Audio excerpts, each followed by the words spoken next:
الرجيم بسم الله الرحمن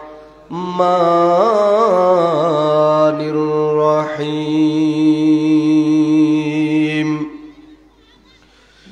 قل إن كنتم تحبون الله فاتبعوني يحببكم الله ويغفر لكم جنوبكم والله غفور رحيم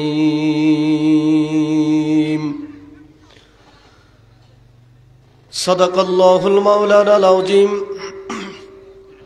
وصدق رسوله النبي الكريم ونحن على ذلك من الشاهدين والشاكرين والحمد لله رب العالمين إن الله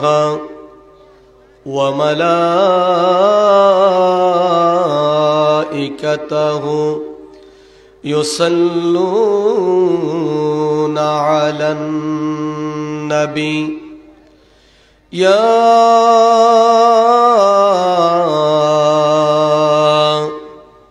أيها الذين آمنوا صلوا عليه وسلموا تسليما اللهم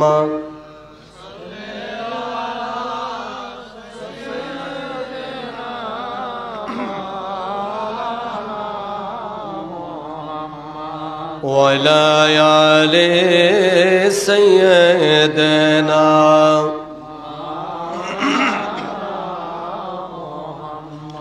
जबान खुले खुले मोहब्बते दिल के उजार करे माबूदेर दरबारे नबी बासना पावार आशा निये चोखेर पानिगुलो छेड़े दिए प्राण भरे पाठ करुन अल्लाहुम्मा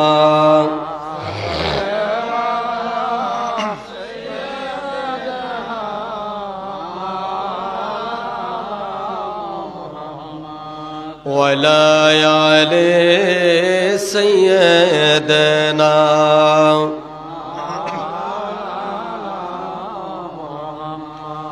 उड़े जाओ रे रातेर हावा जाओ रे उड़े मदीना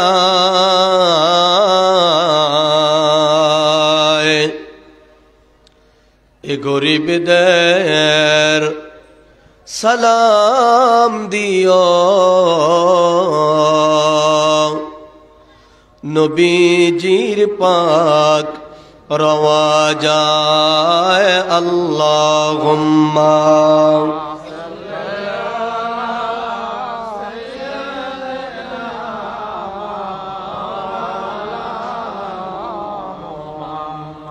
वला आले सय्यदना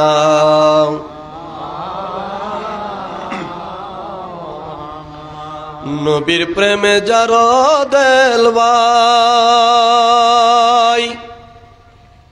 ए जगते कादे ना नबीर प्रेमे जारो देलवाई ए जगते कादे ना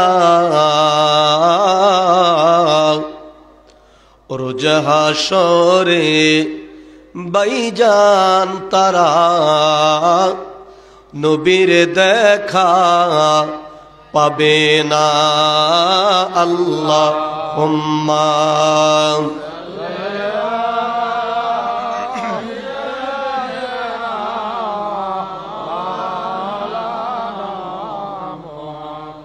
वला आले सय्यदना